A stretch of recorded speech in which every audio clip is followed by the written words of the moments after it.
Welcome to Prahi Sanskrit world. Inter first year students, already నేను మీకు question paper pattern explain చేశాను.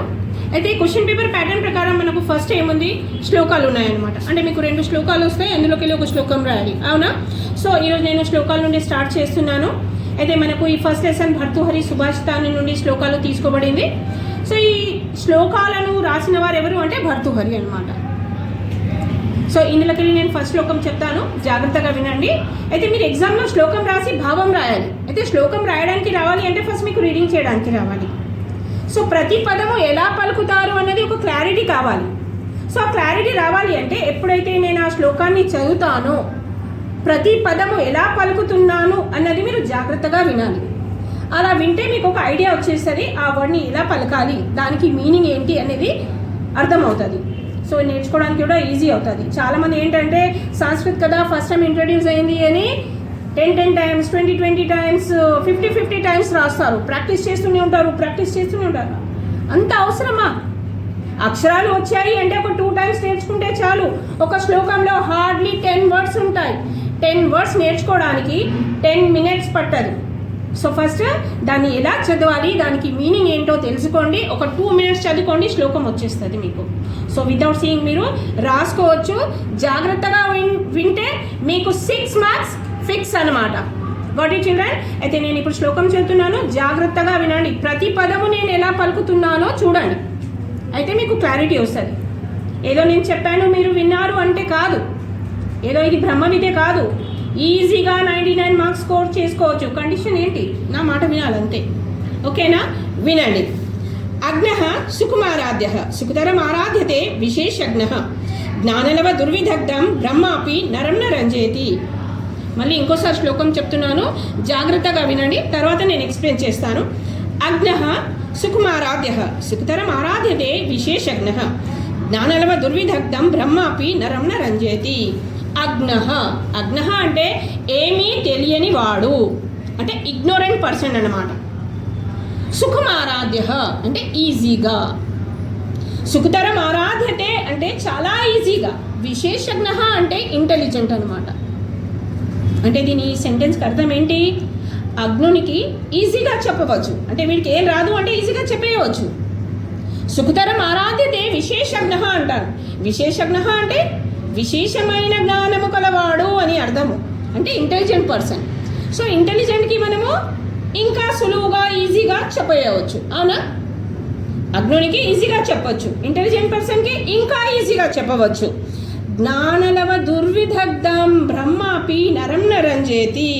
అంటే ఎవరికైతే బిట్ ఆఫ్ నాలెడ్జ్ ఉంటుందో, స్వల్ప జ్ఞానం ఉంటుందో, ఆ స్వల్ప జ్ఞానంతో విర్రవీగుతారనమాట, నాకే అన్నీ వచ్చు అని.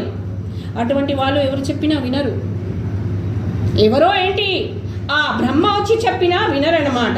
ఇక్కడ చూడండి, జ్ఞానలవ దుర్విదగ్ధం బ్రహ్మాపి నరం న రంజేతి. రంజేతి అంటే రంజింపజేయడము, అంటే సంతోష పెట్టడం అనమాట. సో ఈ అల్ప బుద్ధి కలవాళ్లకు, స్వల్ప జ్ఞానము కలవాళ్లకు ఆ బ్రహ్మ కూడా చెప్పలేడు, వాళ్ళకు సాటిస్ఫై చేయలేరు అని అర్థం అనమాట. అర్థమైందా స్టూడెంట్స్? ఫస్ట్ శ్లోకం అందరికీ ఓకేనా? అయితే మనము ఇంకో శ్లోకం ఉంది, చాలా ఇంపార్టెంట్ శ్లోకం, అది కూడా అది నేను చెప్తానమాట.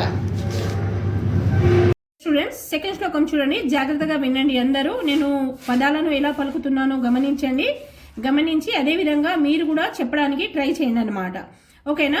చూడండి. ఆరంభ గురువి క్షయిణి క్రమేణ లఘ్విపుర వృద్ధిముపేతి పశ్చాత్ దినస్య పూర్వార్ధ పరార్ధ భిన్న ఛాయేవ్ మైత్రి ఖల సజ్జనానాం. మళ్ళీ చదువుతున్నాను, జాగ్రత్తగా వినండి. ఆరంభ గురువి క్షయిణి క్రమేణ లఘ్విపుర వృద్ధిముపేతి పశ్చాత్ దినస్య పూర్వార్ధ పరార్ధ భిన్న ఛాయేవ్ మైత్రి కలసజ్జనానాం. అయితే ఇక్కడ చూడండి, మైత్రి అంటే ఏంటంటే స్నేహము, కలసజ్జనానాం అంటే మంచి స్నేహము, చెడు స్నేహము ఎలా ఉంటుంది అనేది మనకు ఈ శ్లోకంలో ఇచ్చాడు. అయితే చెడు స్నేహం ఎలా ఉంటుంది అంటే ఉదయపు నీడ ఎలా ఉంటుందో, అంటే ఉదయపు నీడ ఎలా ఉంటుంది, మార్నింగ్ టైంలో చాలా పొడువుగా ఉంటుంది, విస్తారంగా ఉంటుంది, అది మెల్లమెల్లగా ఏమవుతుంది అంటే క్షీణించిపోతుంది. ఆరంభ గురువి అంటే స్టార్టింగ్లో, ఆరంభంలో మన నీడ అనేది పొడుగా ఉంటుంది, మెల్లమెల్లగా అంటే క్రమేణా అంటే మెల్లమెల్లగా అన్నట్టు. వస్తూ వస్తూ అది ఏమవుతుంది, క్షీణిస్తుంది అనమాట. దాని తర్వాత ఏమవుతుంది, అది ఆరంభ గుర్వి క్షయిని క్రమేణ లఘ్వి పురా వృద్ధి ముపేతి పశ్చాత్. అయితే స్టార్టింగ్లో పొడుగా ఉండి మెల్లమెల్లగా అది తగ్గిపోతుంది. కానీ మంచి స్నేహం ఎలా ఉంటుంది అంటే సజ్జనులతో స్నేహం ఎలా ఉంటుంది అంటే సాయంకాలపు నీడవలే ఉంటుంది అనమాట. అంటే స్టార్టింగ్లో మనకి ఎలా ఉంటుంది, చిన్నగా ఉంటుంది, కానీ మెల్లమెల్లగా అది పెరుగుతూ ఉంటుంది అనమాట. అంటే ఇక్కడ మంచి స్నేహము చెడు స్నేహం అంటే ఏంటంటే మనకు కష్టం వచ్చినప్పుడు మన ఎంబడి ఉండేవాళ్ళు మంచి స్నేహితులు అనమాట. మనకు కష్టం వచ్చినప్పుడు పారిపోయే వాళ్ళు అది చెడు స్నేహం అన్నమాట. అయితే సుఖంగా ఉన్నప్పుడు మనతో ఉంటారు.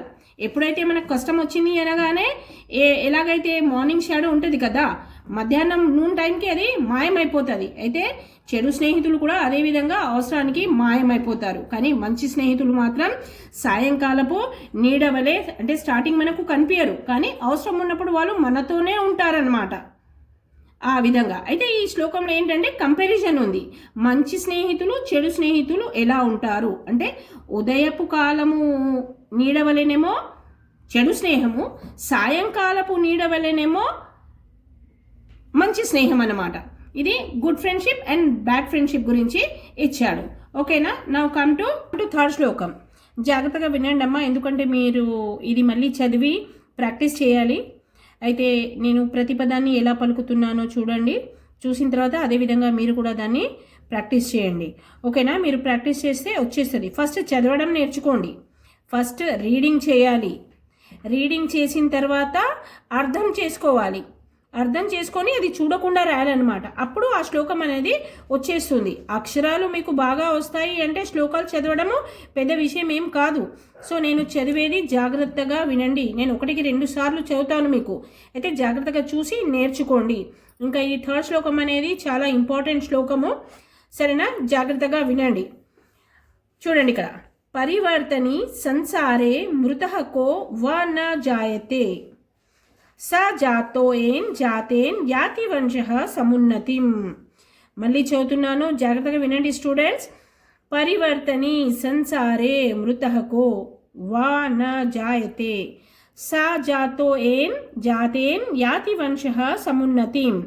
అంటే ఏంటంటే ఇక్కడ సంసారంలో పరివర్తనం అనేది జరుగుతూ ఉంటుంది. అంటే పరివర్తనం అంటే ఏంటంటే డెత్ అండ్ బర్త్ అనేది ఒక సైకిల్ లాగా ఏ విధంగా అయితే రొటేట్ అవుతుందో వీలు, అదే విధంగా మన లైఫ్ కూడా అవుతుంది అన్నమాట. అంటే పుట్టినవాడు గిట్టక తప్పదు, మళ్ళీ చనిపోయిన వారు ఏదో ఒక రూపంలో మళ్ళీ పుడతారు అని చెప్తారు.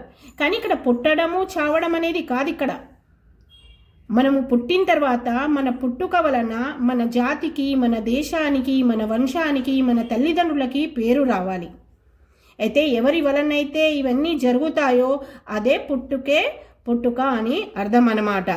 పరివర్తని సంసారే మృతః కో వా న జాయతే సా జాతోయేన్ జాతేన్ యాతి వంశః సమున్నతిం.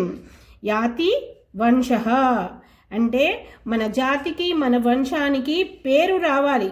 పుట్టారు, పెరిగారు, చచ్చారు, that is common thing. So మన రియల్ పుట్టుక అంటే ఏంటి?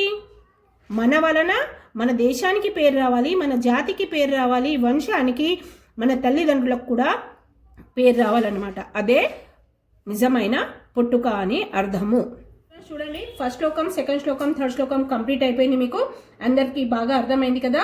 నేను ఒకసారి రీడ్ చేయండి, 3 శ్లోకాలు ఒకసారి రీడ్ చేస్తాను, జాగ్రత్తగా వినండి అండ్ అర్థం చేసుకోండి. మీరు చదవడానికి ట్రై చేయండి. మళ్ళీ మీకు ఏమైనా ప్రాబ్లం ఉంది, కాదు మాకు అర్థం కాలేదు, ఇది మళ్ళీ ఒకసారి చెప్పండి అని మీరు నాకు మెసేజ్ సెండ్ చేస్తే నేను దాన్ని చూసి మళ్ళీ మీకు శ్లోకం అనేది పంపిస్తాను. ఓకేనా? ఒకసారి కాదు, మీరు 10 సార్లు కూడా నాకు కమెంట్లో చెప్పవచ్చు అనమాట. మాకు ఇది అర్థం కాలేదు, మళ్ళీ చెప్పండి మ్యామ్ అంటే నేను డెఫినెట్లీ మీకు చెప్తాను అనమాట. ఓకేనా? చూడండి, మళ్ళీ ఒకసారి రీడ్ చేస్తున్నాను, జాగ్రత్తగా వినండి. అగ్నః సుకుమారాధ్యః సుఖతరం ఆరాధ్యతే విశేషజ్ఞః జ్ఞానలవ దుర్విదగ్ధం బ్రహ్మాపి నరం న రంజేతి. Right, come to next. ఆరంభ గుర్వి క్షయిని క్రమేణ లఘ్విపుర వృద్ధిముపేతి పశ్చాత్ దినస్య పూర్వార్ధ పరార్ధ భిన్న ఛాయేవ్ మైత్రి ఖల సజ్జనానాం. థర్డ్ వన్, పరివర్తని సంసారే మృతః కో వా న జాయతే స జాతో ఏం జాతేం యాతి వంశ సమున్నతి. సో ఈ 3 శ్లోకాలు చదివాను కదా, మీరు ఇప్పుడు ప్రాక్టీస్ చేయండి, రీడ్ చేయండి. మళ్ళీ మీకు అయినా అర్థం కాలేదు, మాకు రావట్లేదు అంటే నాకు ఒక కమెంట్ చేయండి. నేను మీ కమెంట్స్ చూసి దానికి రిప్లై ఇస్తానన్నమాట. దాని ప్రకారం నేను నెక్స్ట్ వీడియో చేసి మీకు పంపిస్తాను. ఇంకా మిగతా ఏవైతే శ్లోకాలు ఉన్నాయి కదా మీకు 4 నుండి 10th వరకు, నెక్స్ట్ వీడియోలో నేను ఆ శ్లోకాలన్నీ ఎక్స్ప్లెయిన్ చేస్తాను. Okay students.